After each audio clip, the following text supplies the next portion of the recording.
pati ang hayop, kailangan ng balbas. Diba? Tapos, may nakita na naman ako, of course, para yun sa balbas.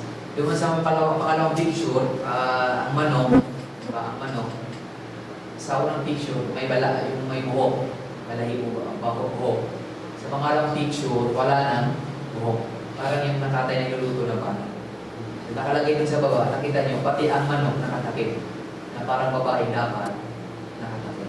Diba? So isipin nyo, naglalakad ang manok na walang balahibo o walang bala, wala bala. Diba? So ibig sabihin, pati ang manok, diba? Kailangan ng takip.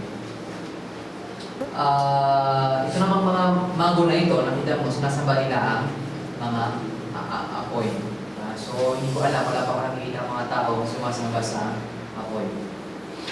Number 37, Abi Hurairah radhiyallahu anhu na Rasulullah sallallahu alaihi wasallam qala, "Yaqulu subhanallah walhamdulillah wa la ilaha illallah wallahu akbar ahabbu ilayya mimma tal'at alayhi asy-syams." Kaya nakabasa ka na? Number 31. Na. Ayon kay Abu Hurairah, ang sugo ni Allah ay nagsasabi.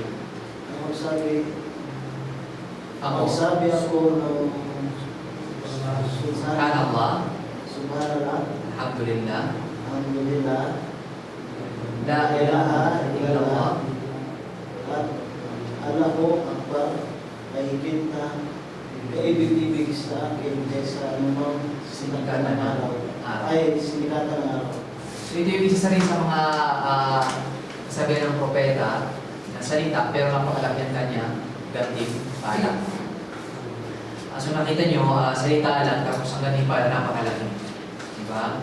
So nakita nyo sa blackboard, diba? Ang subhanallah, ang ibig sabihin, kalulungin kay Allah, alhamdulillah, ang papuri-puri kay Allah, la ilaha illallah, ang Diyos kundi si Allah, at Allahu Akbar, pinakadakila ang Allah. Diba? So apat na salita, ang natumbas niya ay higit pa sa lahat ng nasikatan ng araw. Diba? So ano bang yung nasikatan ng araw? Diba? So ibig sabihin, ang mga kayamanan, walang malayan kung ito ay yung sasabihin. So nakita ninyo, sinabi doon ng propeta, hindi na kaibig-ibig sa akin din sa sinikatan ng araw. Diba? So nakita niyo, yung ibig sabihin na mas kaibig-ibig kaysa nasikatan ng araw, isayaman ka na. Dito sa mundo, lagi ko sinasabi sa inyo na ang Islam sa mundo, lahat gawa pero walang resulta. Diba? Katulad ngayon, nag-ayuno kayo, nabigyan ba kayo ng riyal o 500 riyal? Diba? Wala. Diba? So lahat dito, sa mundo ay lahat gawa pero walang resulta. Mag-ayuno ka, magsala ka, maging mabuti ka, maging Muslim ka, walang makakuha ang premyo. Diba? Pero doon sa araw ng pagbuko, baliktad. Lahat resulta, pero walang gawa. Kunwari, pag tinimbang ang iyong sala, tapos nagkulang, sabihin mo kay Allah, teka muna, 5 minutes muna, magsala muna ako para malagdag ko dyan sa timbangan ko. Hindi na pwede. Kung di kayo, pag tinimbang ang iyong pag-aayuno, kulang na kulang, pwede ka lang, wait mo lang kayo ng half a day. Para mag-ayuno ako, para may dagdag ko dyan. Wala na. Tapos na. At sabi ko sa inyo kahapon, yung sinabi ng propeta, kapag nabaliktad na ang sinisikatan ng araw at ang ilulubuhan ng araw, kumbaga nagkabaliktad, wala nang natanggaping trabaho o gawa sa Islam. Kumbaga, deadline na. Deadline na. Kung yung mga parafor o yung mga papromo, dahil isang karton pa ang ibibigay, ihulog doon sa papromo, ay hindi na natanggapin. Kasi nga, close na ang yung promo, yung parafor. Ganun din. Sa araw ng paghukom, tapos na lahat. Wala nang mag-aayuno, wala nang iiyak, "O Allah, patawarin mo ako." Kahit yung dugo pang iiyak mo, hindi ito tanggapin ng Allah. Kasi close na yung mga gawa at lahat na resulta. Diba? So nakita nyo, apat na salita ay katumbas ng lahat ng sinikatan ng mundo. Diba? So kayo na mag-isip kung ano ang sinikatan ng mundo. Sinikatan ng mundo, mga bangko, mga mall, mga beaches, diba? Mga diamante, mga alahas, diba? Mga babae. Diba? So ibig sabihin, mas maganda ito kaysa sa yaon. Kasi ito, nakita nyo, ito ay mananatili sa'yo. Hanggang buhay ka, pag sinasabi mo ito, ay nanatili ito sa'yo. Diba? Pero yung mga bagay na sinikat ng araw, nawawala. Diba? Yung pera, yung babae, yung pamilya, sila ay nawawala. Pero ito sa'yo ay mananatili. number 32, anna Rasulullah sallallahu alaihi wasallam qala, man amala ila salaha falaysa minna wa man ghashana falaysa minna. Kuya Abdul Jalil, number 32. Abu Hurairah Rasulullah SAW ay nagsabi, ang sinumang bibigay ng sandata laban sa atin ay hindi kabilang sa atin. At ang sinumang bumaya sa atin ay hindi kabilang sa atin. So nakita nyo, ito yung pinakamalaking ebidensya na ang Islam ay hindi nagturo ng terorismo. So nakita mo, kung sinong magdala, hindi gamitin. So nakita nyo, sinabi ng propeta, magdala. Hindi niya sinabi na gamitin. Ang ibig sabihin ng pagdala dito is yung pagtutok. Ako na rin may kutsilyo, tapos tinutok mo sa kapatid mo, o baril, tinutok mo sa kanya, ay napakalaki na yung kasalanan. Kasi nakita mo, sinabi ng propeta, ay hindi kabilang sa atin. So baga, hindi na siya kabilang. Pero siya ay nanatiling Muslim.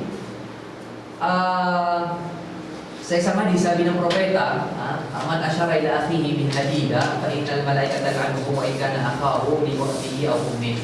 Sinabi ng propeta sa pang-hadith, kaugnay nito, sabi niya, ang sino mang tumutok ng baril o ano mang matalim na bagay sa kanyang kapatid, ang mga anghel ay isusumpa siya. Kahit na ang kanyang tinutukan ay kanyang kapatid sa nanay o tatay. Diba? Kasi kunwari, baka maisip natin, ay, tinutuman ko lang yan kasi kapatid ko naman yun. So parang okay lang, di ba? Sabi ng propeta, kahit kapatid mo pa yan sa ama o tatay, o kahit buong kapatid mo pa yan, ang mga anghel ay isusumpa ka dahil sa iyong pagtutok sa kanya ng baril o anumang malutulis na mga bagay. Sa isang pang-hadith, mas kinlaro, bakit bawal yung pagtutok? Bakit bawal? Itutok lang naman. Diba? Sabi sa pang-hadith, kung saan mas pinaliwanag ng propeta, sabi niya, la yushir ahadukum ila akhihi sila. Ay hindi pwedeng tumutok o itutok sa inyo ang baril o anumang sandata sa kanyang kapatid, fa innahu la yadri ala shaytanin yansiru fi yadihi. Dahil hindi niya alam na baka ang syaitan, ang satanas, ay paggalawin ng kanyang kamay at nang hindi niya nararamdaman. Kaya ka fi hufratin minan nar. At dahil doon, na aksidente, ay nabaril, yun na magiging dahilan ng kanyang pagkahulog sa butas ng impyerno.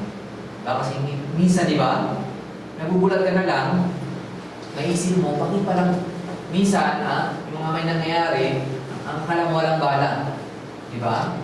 Kung sinututok-tutok mo, magkalabit mo ng, timbre mong tawag doon?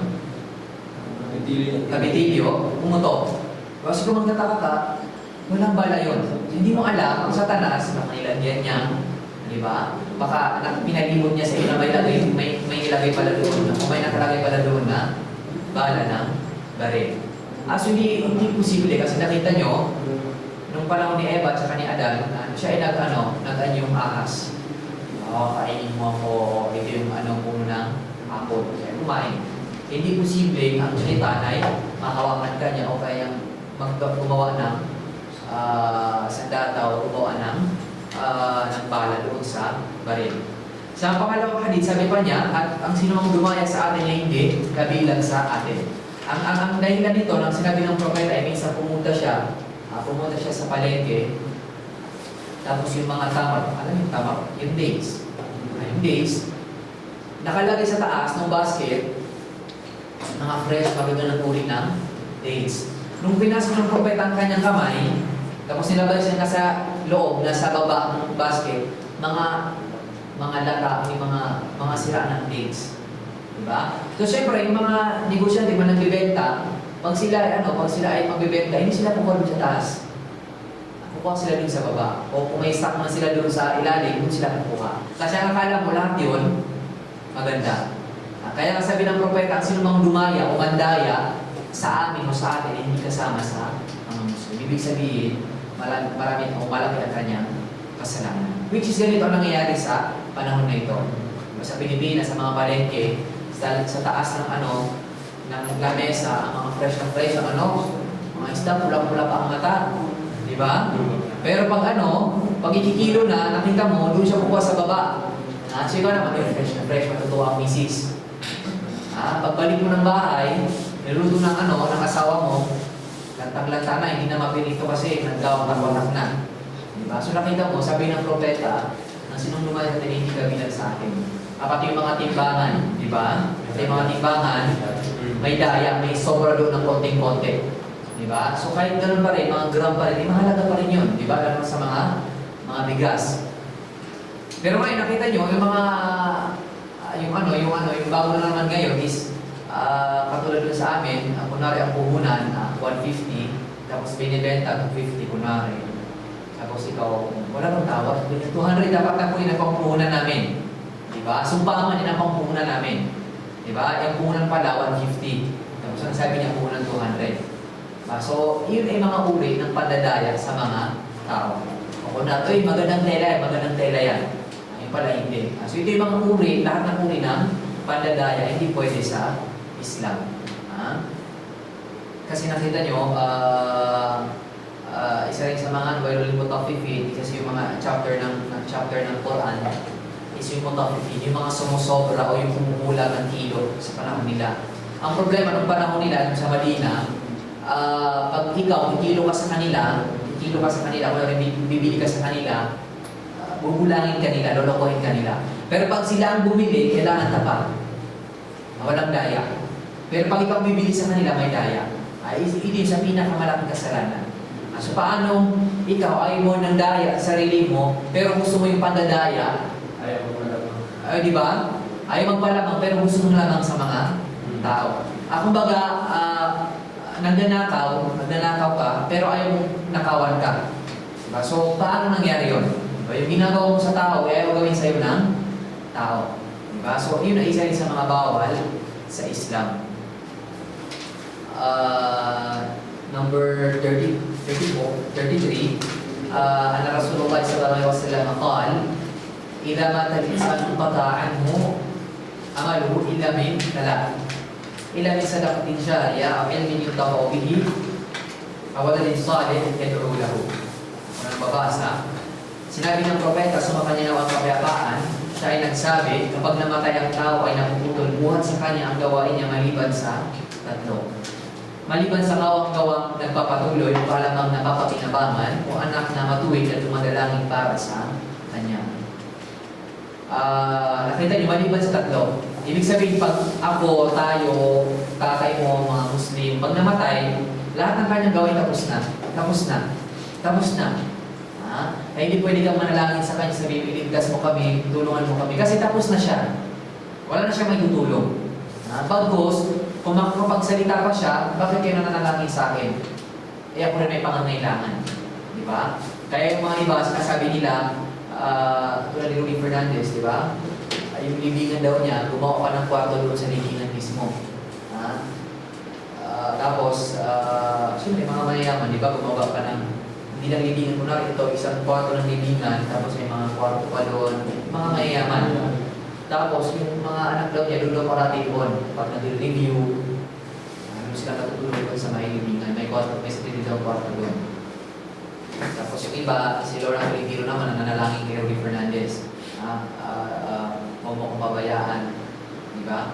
Pinatanong siya, si Laura Olivero, sabi niya naman ko, si Rudy, katabi ko, binabantayan ako.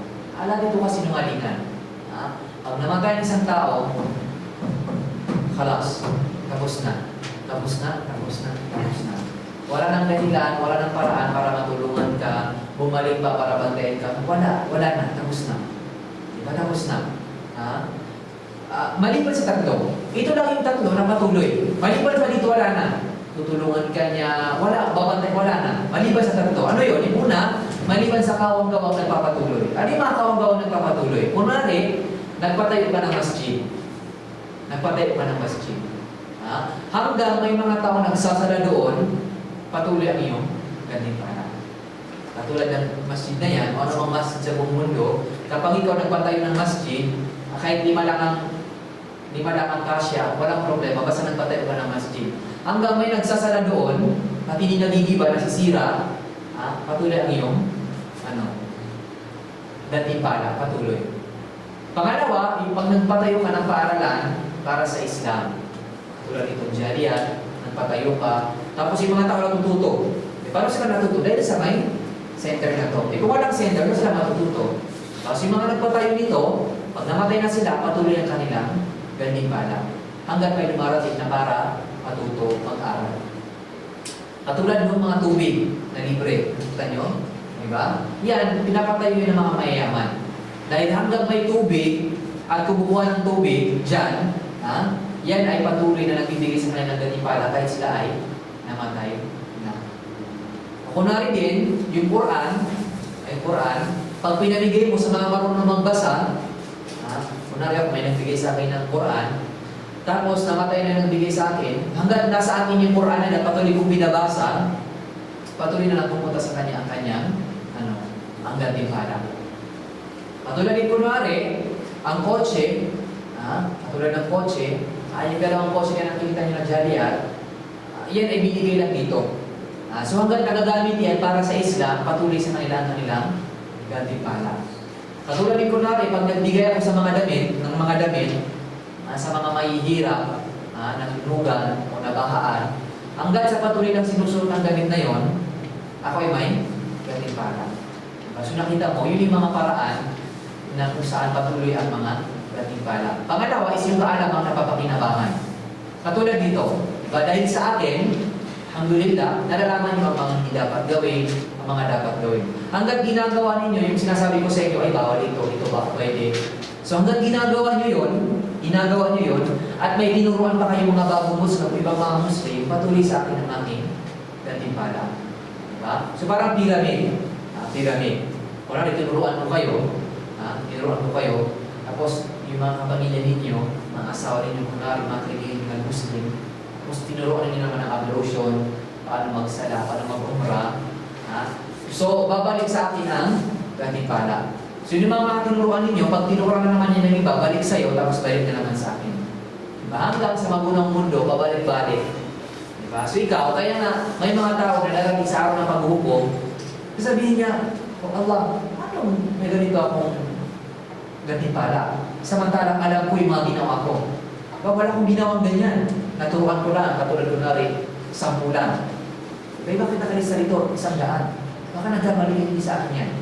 So sabi ng Allah, kasi yung mga tinuruan mo, nagturo sila. Tapos yung tinuruan na nagturo hanggang sa magunang mundo, ganito kalaki ang iyong gantimpala.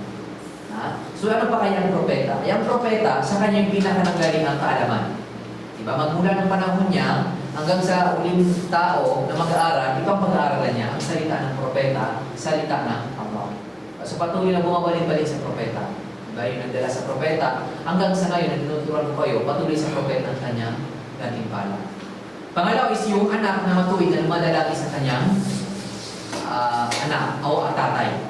Kunwari, ikaw may anak ka, nung mamatay ka, nananalangin sa Allah, o Allah, patawarin mo ang tatay ko, kung may kasalanan man siya, patawarin mo siya, sana pagbigay mo siya, sana ganito. Lahat ang mga mabuting bagay. Kaya kasama rin paghukom, kapag ipapakita na ng Allah sa mga magulang ang kanilang mga gawain, kasabihin ng tatay o nanay, analihara, anong sa akin ito? Paano? Hindi ko yung ginawa. Kasabihin ng Allah, hada biduwa'i waladika laka ba'da mautika. Yan ay panalangin sa iyo ng iyong anak pagkatapos mong mamatay. Kaya dapat, ako ngayon, lalo na ako, kayo, may mga anak kayo, may mga magkakaanak kayo, i-try ninyo na siya ay maging mabuti. Maging Muslim lalo na. Kasi ito ay mananalangin sa iyo pag ikaw ay namatay. Kabaliktaran din, pag nag-iwan ka ng anak na salbahe, darating din sa iyo ang kanyang mga ginagawang masama. Kaya nga minsan may nakukwento, narinig ko sa akin siya na sa mga libingan daw, hindi ko alam sa libingan yun saan, yung magkakatabi ng mga libingan, at tuwing Friday, ito, ang dami-daming blessing na dumarating sa kanya. Yung mga katabi niya, sinasabi sa kanya, saan ang gagaling yan, yung mga blessing na dumarating sa iyo, samantalang patay ka na. Sino gumagawa niyan? Sinasabi sa kanya ng mga anghel kasi may anak siya na mabuti. Kapag nagsasala, nag-aayuno, bumabalik sa kanya kasi siya na bilang tatay, tinuruan niya ang kanyang anak na magsala, maging magalang, maging mabuti. So pag ginawa niya ng anak niya, bumabalik doon sa nagturo. Isa yung nagturo sa kanya, yung kanyang tatay. Kabalik ka naman doon sa isa, na sa tuwing Friday, Ha? May dumarating na martilyo na napakalaki. Na minamartilyo yung kanyang ulo. Ha? Minamartilyo yung kanyang ulo. O sinagaran ng kanyang mga katabi, kami namartilyo. Eh wala ka namang ginagawang masama, nandito ka na, tapos na ang iyong buhay, tapos ang iyong magawa. Sabi ng anghel, kasi nga may iniwan niya ang kanyang pamilya, ang asawa, ang kanyang mga anak, walang ginagawa, hindi nagsasala, walang ginagawa. Kaya ngayon, bumabalik sa kanya ang kanilang mga ginagawang masama. Meron din kwento na minsan, may sa labas ng masjid, yung mga nagmamalimos sa labas, hindi mga Muslim. Sa masjid, nag-lecture sila, yung mga bata, dinadala ng mga magulang para mag-lecture. Minsan, yung anak ng manlilimos, nandun sa masjid. Nandun sa masjid. Nakita ng imam, yung nagtuturo, hindi ka Muslim. Ba't ka nandito? Sabi niya, nanay ko, dinala ako dito. So, tinanong niyang nanay. Sabi niya, Ma'am, Miss, Mrs., hindi ko pwede daling dito ang hindi Muslim. Kasi pinag-aaral namin ng salita ng Allah, ang salita ng propeta. Paano siya matutuwa, hindi niya alam ang propeta? Hindi alam ang nagis ng Panginoon. Sabi niya, gusto ko pag-Muslimin niyo siya. Gusto niyo pag-Muslimin niyo siya. Sabi niya, bakit? Kasi, napansin ko, ang mga Muslim, kahit matanda ng kanilang mga magulang, hindi nila iniiwan. Di ba? Mamamatay na sa kanila pa rin. Pero nakita mo, sabi niya sa Amerika yung nangyari, pag matanda ka na, saan ka dinadala? Ikaw pala, agent before. Diba? So nakita, tinatapong na doon. Hindi alam kung darating pang pamilya, once a month, once a year. Diba? So parang tinatapong na lang. Sa Islam, hindi pwede. Diba? Kaya ay sabi niya, sabi ng manlilimos, ayaw ko mangyari sa akin yun. Kaya dapat turuan niyo siya kung paano maging Muslim na totoo para paglaki niya, matanda na ako, hindi niya ako iwan. Diba? So nakita niyo, doon lang sa dahilan na yun, nagmo-Muslim sila. Dahil nakikita nila hindi iniiwan ng mga Muslim ang kanilang mga magulang. Nakita nyo sa Amerika, pati na rin sa Pilipinas, meron na rin, di ba? Mga matatanda. Pag matanda na, iniiwan na, yung mga anak wala na. Diba? So, hindi pwede kasi ang Islam may religion ng awa. May religion ng awa. Kung naawa ka sa mga taong hindi mo paano-ano, ano pa kayong nanay mo? Diba? May nabasa rin ako, sabi niya, sabi nung nagsabi, ang nanay kaya alagaan ng 10 anak. Ang 10 anak, hindi kaya alagaan ng isang nanay. Nung mabasa ko ito, nasaktan ako. Kasi may nanay ako, sabi ko, totoo. Di ba? Nakita ang nanay, isa lang, 10 anak, kaya walang palalagpasin. Alam niya kung sino hindi nakakain. Pag may sakit, kaya niya. Lahat kaya niya. Ay, hindi sabihin na, anak, teka lang muna, kasi yung kuya mo muna. Hindi. Sabay-sabay, pantay-pantay. Diba? Pero pag yung 10 anak malalaki na, at nilagay na doon sa sa gilid ang nanay, magtutulak ka ng mga anak. O